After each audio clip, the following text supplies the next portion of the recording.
40 év telt el a Csernobili atomerőmű balesete óta, és ilyenkor mindig felmerül a kérdés, hogy ilyen időtávlatból kell-e beszélni még ezekről az eseményekről. Én azt gondolom, hogy ez még mindig érdekli az embereket. Erre példa, hogy néhány évvel ezelőtt egy nagyon realisztikus és nagyon jó minőségű tévésorozatot készítettek az eseményekből, és óriási sikert aratott. Hiába telt el 40 év, és hiába mondhatjuk el, hogy a világon ma élő emberiségnek a több mint a fele nem élt akkor, amikor a Csernobili atomerőmű balesete bekövetkezett, az embereket mégis érdekli és foglalkoztatja, hogy mi történt ott akkor. Hogy ez miért van, miért lehetséges.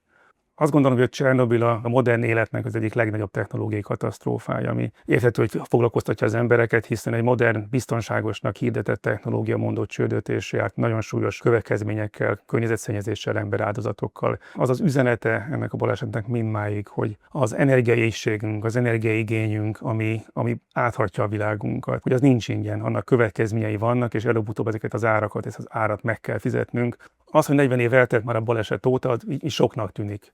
Miért érdekes még ez?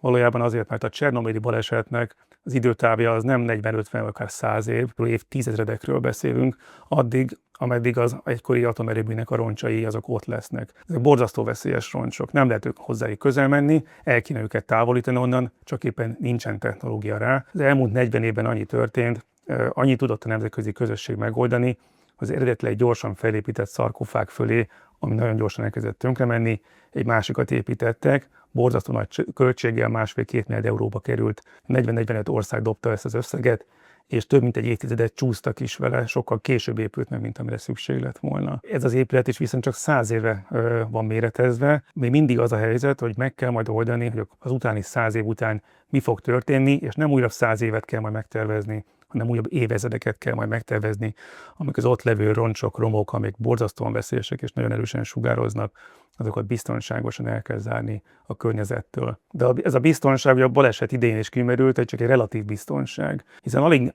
40 év telt el, és már is bekövetkezett egy olyan esemény, amire eredetileg nem számítottunk. Méghozzá arra, hogy a Csernobil mellett egy háború fog kitörni, és ez többféleképpen is érinteni fogja az erőművet. Az orosz hadsereg elfogadta az erőművet, ott katonák jöttek, mentek, különböző olyan tevékenységet folytattak, amit nem lett volna szabadot csinálni. Aztán, miután elhagyták az erőmű területét, néhány évvel később egy drón csapódott be a biztonságosnak gondolt létesítménybe, hogy kiderült, hogy a biztonság nagyon is sérülékeny.